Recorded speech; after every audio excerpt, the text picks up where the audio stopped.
बिस्मिल्लाहिर्रहमानिर्रहीम। I am doctor Akhtar, working as chest and medical specialist in Burewala and Chichawatni.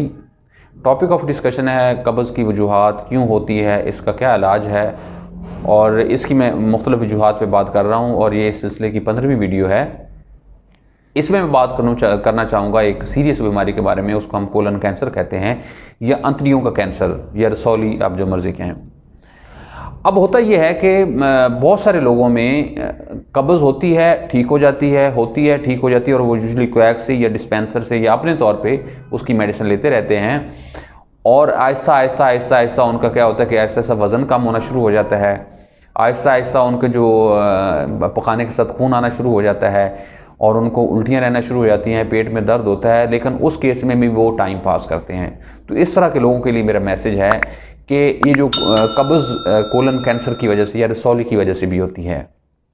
अब इसमें कुछ अलार्म फीचर्स हम कहते हैं, ख़तरनाक फीचर्स होते हैं, ख़तरनाक सिम्टम्स हैं या अलामतें हैं, वो मैं आपको वन बाय वन बताता हूँ। अगर आपको या फैमिली फ्रेंड में से किसी को इस तरह की कोई प्रॉब्लम आए कब्ज़ के साथ, तो आपने फ़ौरन गैस्ट्रोएंटरोलॉजिस्ट, जो हमारे ये अंतड़ियों के डॉक्टर होते हैं, उनको फ़ौरन दिखाना है और अपना केस डायग्नोज करवाना है, या मेडिसिन वाले डॉक्टर को भी दिखा सकते हैं। इसमें सबसे पहली इलामत ये होती है कि पेशेंट का एक तो उसको भूख कम लगती है, दूसरा उसका वज़न कम होना शुरू हो जाता है, और बहुत ड्रास्टिकली और बड़ी तेज़ी से। दूसरा है कि उसको शदीद किस्म की कब्ज़ रहना शुरू हो जाती है। तीसरा यह कि बार बार उल्टियाँ आती हैं। चौथा यह कि कभी कभी पखाने के साथ खून आना शुरू हो जाता है, और बाज़ वक़्त उसके अंदर म्यूकस भी आना शुरू हो जाती है। अब जब ये सारी चीज़ें हैं, अगर पेशेंट प्रॉपर खाना भी खा रहा है, उसका वज़न भी कम हो रहा है, बार बार कब्ज़ भी, और ये सारी अलामतें हैं, तो लाजमी उसमें सस्पेक्ट करना है कोलन कैंसर को। ना निकले अच्छी बात है, लेकिन आपने लाजमी सस्पेक्ट करना है, और फिर आपने प्रॉपर गैस्ट्रोएंटरोलॉजिस्ट को या मेडिसिन के डॉक्टर को देखना है।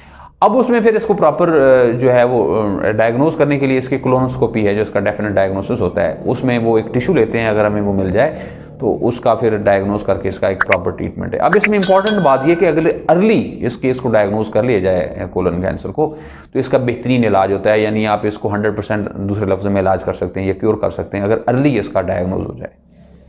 लेकिन इसको अगर आप लटका लें, यानी अपने तौर पर आप कब्ज़ की दवाई लेते रहें, डिस्पेंसर से लेते रहें, किसी लोकल डॉक्टर से लेते रहें, और आपका केस कॉम्प्लिकेट हो जाए, और ये जो स्टेज 4 पे चली जाए, या जिस्म के किसी दूसरे हिस्से में कैंसर चले जाए मेटास्टेसिस करके, तो फिर इसका कोई इलाज नहीं होता, फिर इसका एक अलामती कंट्रोल होता है।